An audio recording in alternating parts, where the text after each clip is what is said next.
ఈరోజు వాళ్ళు వచ్చేస్తున్నారని ఆయన స్టేషన్ దగ్గరికి వెళ్ళారమ్మా. వాళ్ళకి కావాల్సిన ఏర్పాట్లు చూడమ్మా. వాళ్ళు వచ్చాక చేసుకుందాంలేమ్మా. సరేలేమ్మా. మొత్తానికి ఇన్నాళ్ళకి సమస్యలన్నీ కొలిక్కొచ్చాయి. అదిగో మీ నాన్నగారు వచ్చారు. అదేంటండి ఒక్కరే వచ్చారు? వాళ్ళంతా రాధమ్మ ఇంటికి వెళ్ళారా? అసలు వస్తే కదా వెళ్ళటానికి. అదేంటండి ఈ రోజు వస్తున్నామని అంత నమ్మకంగా చెప్పారు? ఆ విషయం చెప్పావు సరే, ఏదో పనుండి రాలేకపోతున్నామని వాళ్ళు ఫోన్ చేసుంటారు. ఆ విషయం మన కూతురు చెప్పాలిగా. అన్న అబద్ధాలు చెప్పడం నాకు తెలియదు నాన్న. వాళ్ళు నాకు ఏ ఫోను చేయలేదు. మరి వస్తానన్న వాళ్ళు బయలుదేరారా లేరా అని ఫోన్ చేసి కనుక్కున్నావా? అది చెయ్యవు. మేం ఫోన్ చేస్తే అదో పెద్ద తప్పు. ఇంకా వెర్రిమొహం వేసుకుని చూస్తున్నావేంటి? అల్లుడు గారు వస్తాడని ఎదురు చూసుకుంటూ సిద్ధం చేసినవన్నీ వీధిలో పారే. నేను ఫోన్ చేసి కనుక్కుంటాను నాన్నా. నువ్వు కనుక్కుంటావో లేదో నాకు తెలియదు. రేపటి నుంచి అడగను. అల్లుడు గారు వస్తున్నారని చెప్పి స్టేషన్కి వెళ్ళి తీసుకొద్దాం అనుకున్నాను. రేపటి నుంచి అది కూడా చేయను. ఏమిటే ఇదంతా? ఒక సమస్య తీరిపోతుంది అంటే ఇంకొక కొత్త సమస్య వస్తుంది. వస్తానన్న వాళ్ళు రాలేదు అంటే ఇంకే ఉపద్రవం వచ్చిందో ఏమో. ఒక్కసారి ఫోన్ చేసి కనుక్కోమ్మా.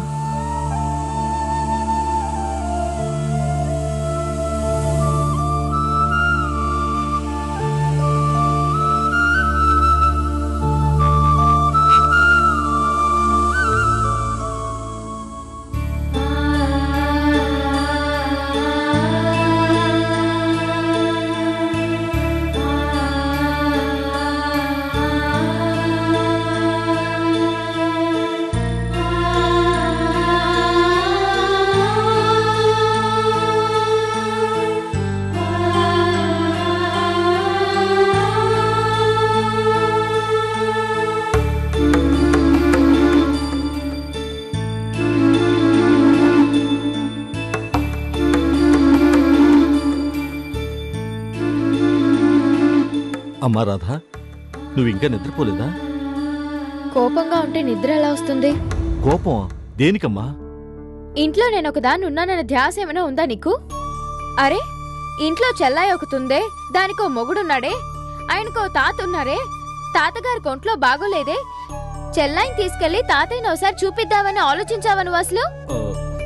లేదమ్మా. ఎందుకు ఆలోచించలేదు? ఎందుకంటే రాదు ఇంకా చిన్నపిల్ల. హాస్పిటల్కి వెళ్తే సూదులు, మందులు, కట్లు, ఏడుపులు అవన్నీ చూసి భయపడుతుంది. అందుకే రాధని హాస్పిటల్కి తీసుకెళ్లకూడదు. అదేగా నీ ఉద్దేశం? అంటే నా ఉద్దేశం. అవునా కాదా? అవుననుకో, కానీ కానీ లేదు, గీనీ లేదు. నువ్వు అనుకుంటున్నట్టు నేనేం చిన్నపిల్లని కాను. నాకు పెళ్ళైంది, నాకు భర్త ఉన్నాడు, నాకు ఇల్లుంది. ఇవాళ కాకపోయినా రేపైనా ఇంటి బాధ్యతలు నేనే చూసుకోవాలి. అవన్నీ నాకు తెలుసు. ఇంకా నేను చిన్నపిల్లని అనుకుంటే ఎలా? ఆస్పత్రి, ఆ వాతావరణం అంటే నాకు భయమే, చిరాకే, ఒప్పుకుంటాను.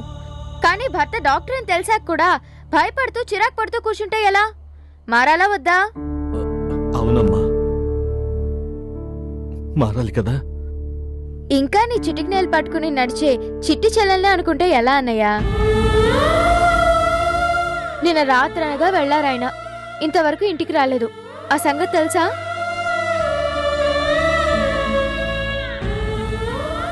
ఆయన అలసిపోయి వస్తారు. స్నానానికి వేడినీళ్ళు సిద్ధం చేయాలి. ఎప్పుడనగా తిన్నారో ఏమో, వేడివేడిగా ఉండి పెట్టాలి. ఆ కబురు ఈ కబురు చెప్తూ గోరు ముద్దలు తినిపించాలి. చాలా ఆలస్యం అవుతుందన్నయ్యా, నువ్వు వెళ్ళి పడుకో. ఆ కళ్ళు చూడు, నిద్ర లేనట్టు ఎలా ఎర్రబడ్డాయో. వెళ్ళన్నయ్యా.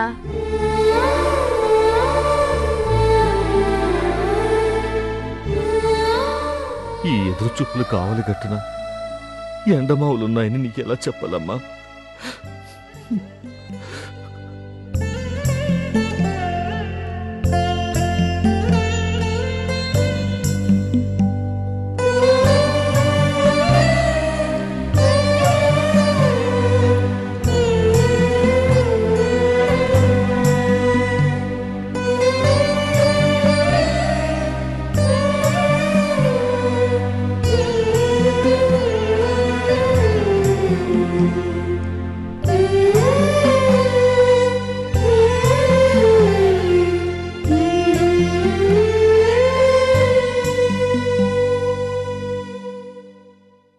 ఎంత భయంకరమైన దశ గడిచిందో కదా.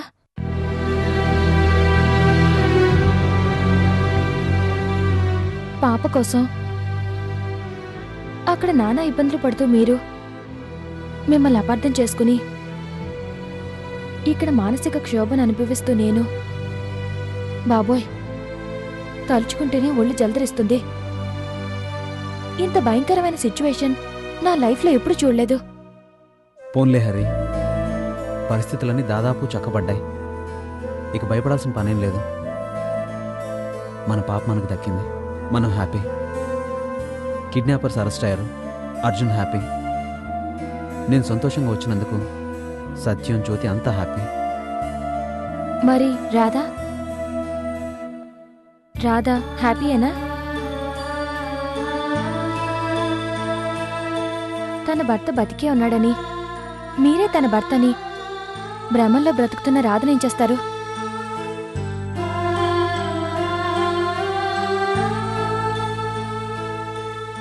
రాధ జీవితం రాధది, తన భ్రమలు తనవే. వాటితో మనకేంటి సంబంధం? ఆమె జీవితం నిండా భ్రమల నిండా మీరే ఉన్నారు. తన భవిష్యత్తునంతా మీ చుట్టే అల్లుకుని బతుకుతుంది రాధా. మీరే తన సర్వస్వం అనుకుంటుంది. దానికి నేనేం చేయను? రాధ స్థానంలో నేనుంటే ఏం చేసేవారు? హరి, మనం ఈ టాపిక్ ఇంతటితో వదిలేయడం మంచిది.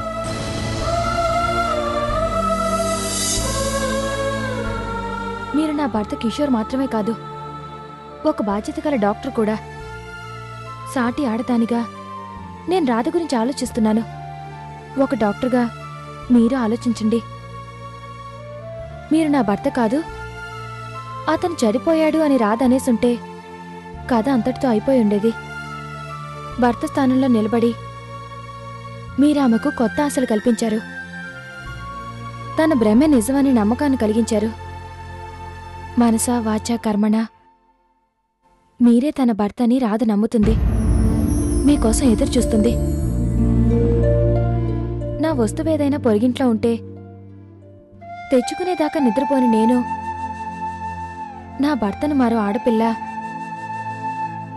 తన భర్తేనన్న భ్రమలో బ్రతుకుతుందని తెలిస్తే ఎలా నిద్రపోగలను? ఆమెకు సరైన వైద్యం జరిగి మీరు తన భర్త కాదని, తన భర్త చనిపోయాడని నమ్మి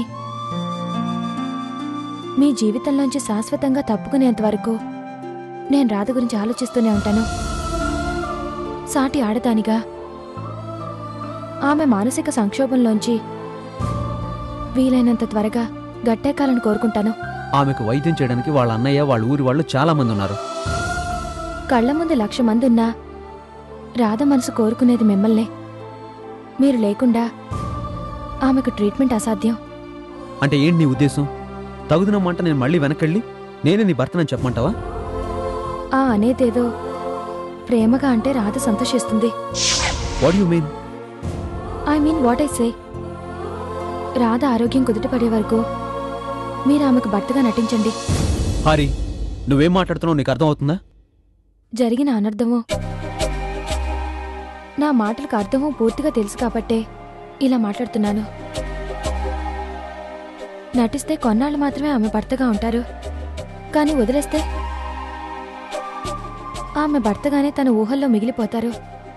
పరాయి ఆడితే మిమ్మల్ని తన భర్తగా ఊహించడం ఊహల్లో కూడా సహించలేను. నా భర్త ఎప్పటికీ కేవలం నా భర్తగానే ఉండాలి.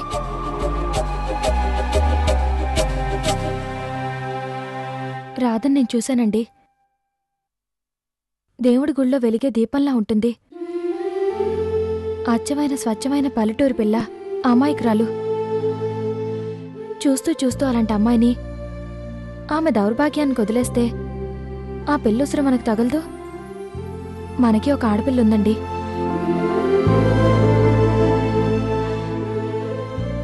పొరపాటుగా మాట్లాడుతున్నానా? నేను చేసిన పొరపాటును అర్థం చేసుకున్నావు. ఆ పొరపాటును దిద్దుకునే దారుందని చెప్తున్నావు. నీదెంత మంచి మనసు హారి. నీలాంటి ఉత్తమరాలను భారీగా పొందడం నిజంగా నా అదృష్టం. అయితే నేను చెప్పిన దానికి మీరు ఒప్పుకున్నట్టేనా? చెప్పడం అయితే ఈజీగానే ఉంది, ఒప్పుకోవడానికే కాస్త కష్టంగా ఉంది. దీనివల్ల ముందు ముందు చాలా ఇబ్బందులుంటాయి హారి. ఏమీ ఉండవు.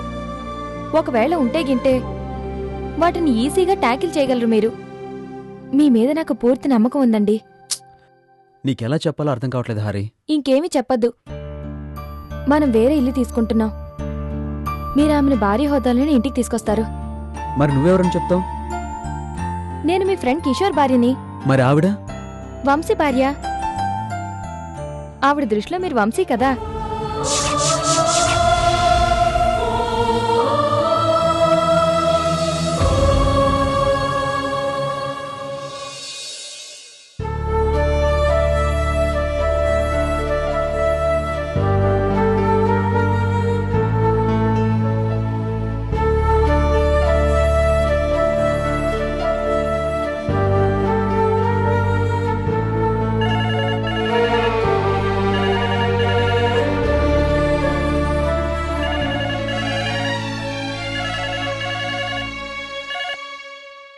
హలో, కిషోర్ బాబు గారా? చెప్పండి బాబు. లేదు బాబు, మీరు వస్తాను రాత్రంతా ఎదురు చూసి ఇప్పుడు నిద్రపోతుంది. పక్కకి వచ్చి మాట్లాడుతున్నాను బాబు. ముఖ్య విషయమా? నాతోనా? మరి రాధా? సరే బాబు, ఒక్కడిని వస్తాను. ఎక్కడ బాబు? ఉంది. ఎడం పక్క తిరిగిన తర్వాత ఒక గుడి ఉంది. అలాగే బాబు, వెంటనే బయలుదేరుతున్నాను.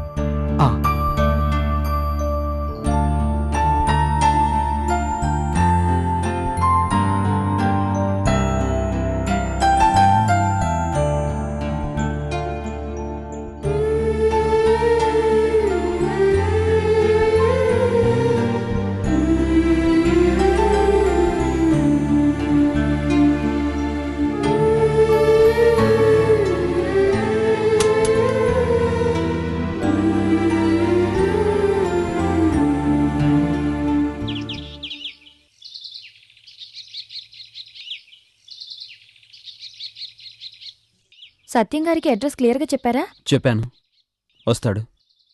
కాకపోతే హరి, నీ నిర్ణయం గురించి మరోసారి ఆలోచించు. ఈ విషయమై మీలో సెకండ్ థాట్ ఏమైనా ఉందా? ఉంది కనుకే చెప్పాను. చెరిపేయండి. ఆ సెకండ్ థాట్ని మీ బుర్రలోంచి వెంటనే చెరిపేయండి. నీ నిర్ణయాలు చాలా స్ట్రాంగ్గా ఉంటాయి హరి. పద.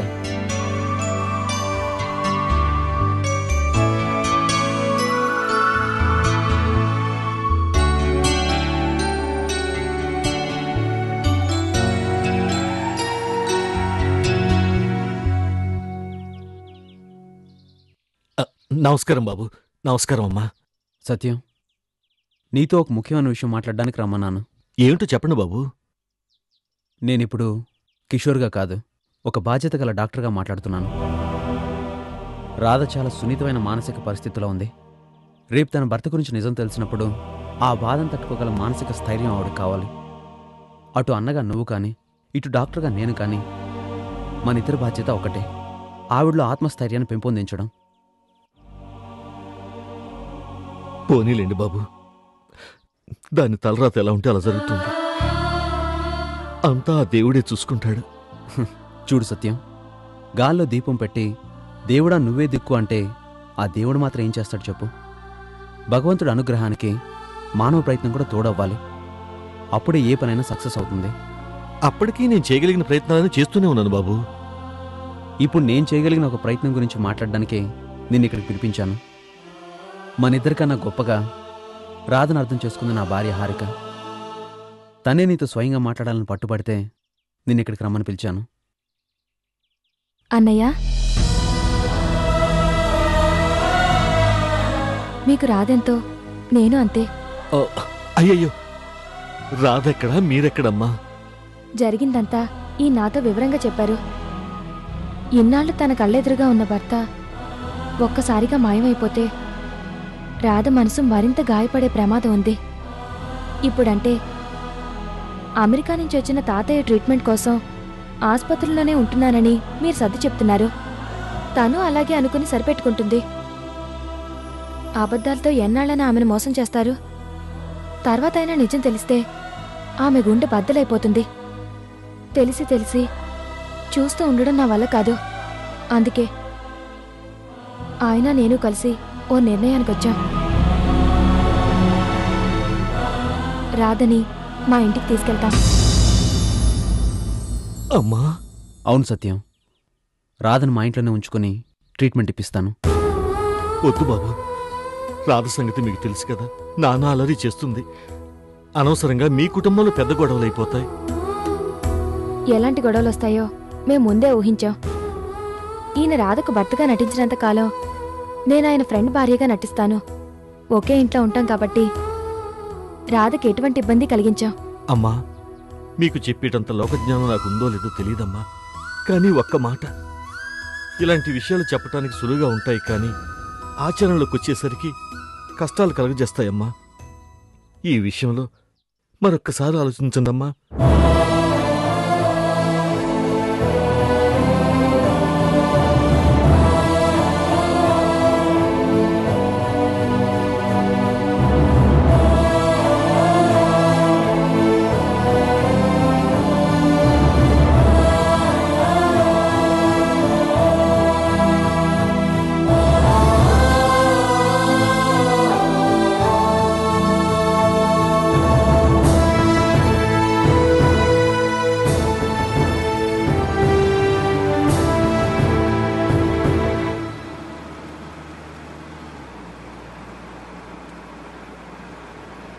ఏంటి దొరగారు సడన్ గా సైలెంట్ అయిపోయారు?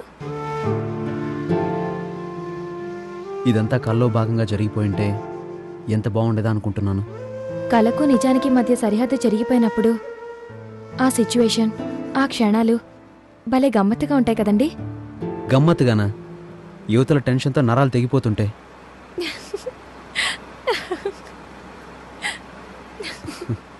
Anyhow, I'm proud of you Hari. I love you so much. కాకపోతే రాధ విషయంలో నీ అంత ఉన్నతంగా నేనెందుకు ఆలోచించలేకపోయానో నాకు అర్థం కావట్లేదు. కారణం ఒకటై ఉంటుంది. కొన్నాళ్ల పాటు రాధకు భర్తగా నటిస్తానని ప్రపోజల్ మీ నుంచి వస్తే నేనెక్కడ రివర్స్ అయ్యి అప్సెట్ అయిపోతానోనని భయపడుంటారు. అందుకే అలాంటి ఆలోచన కూడా చేయలేదు మీరు. హరి, నేను ఒక మాట అడుగుతాను, మరోలా అనుకోకు. చెప్పండి. రాధ విషయంలో ఇంత గొప్పగా ఆలోచించగలిగిన నువ్వు నా విషయంలో ఎందుకు పొరపాటుగా ఆలోచించావు? మీరు మాట్లాడేది దేని గురించి? నువ్వు నన్ను అనుమానించడం గురించి. మీ రమణమత్త మీ గురించి చెప్పిన పద్ధతి కనుక చూస్తే నేనే కాదు, ఆ దేవుడు కూడా ఇట్టే నమ్మేస్తాడు. తనేం చెప్పింది నువ్వేం అర్థం చేసుకున్నావు? ఏం చెప్పిందా? ఆ అమ్మాయిని పెళ్లి చేసుకోవడం ఏదో తప్పు చేశాడు, క్షణికావేశంలో చేసుంటాడు అనుకున్నాం. లేక ఆ అమ్మాయి మాయ మాటల్లో పడిపోయి ఉంటాడు అనుకున్నాం గాని ఇది తెలియకుండా చేసిన తప్పు కాదమ్మా, కావాలని చేసిన తప్పే. నీ సంగతి ఏమిటి అని అడిగితే దానికేమిటి, అది మొదటి భార్య, సమాజంలో దానికుండే స్థానం దానికుంటుంది అన్నాడు. అటు ఆ అమ్మాయిని చూసుకుంటాడట, ఇటు నిన్ను చూసుకుంటాడట. మెల్లగా ఆ అమ్మాయిని కొట్టాల పంపించేసి ఇక్కడ దిగబడతాడట.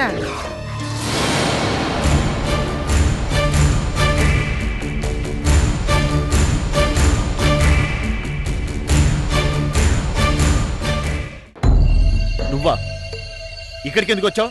చెయ్యాల్సిందంతా చేసి నేను ఎలా ఉన్నానో చూసిపోదామని వచ్చావా? అదేంటి నాగరాజు, నేను చేసిన పనిని మెచ్చుకుంటావు అనుకున్నాను.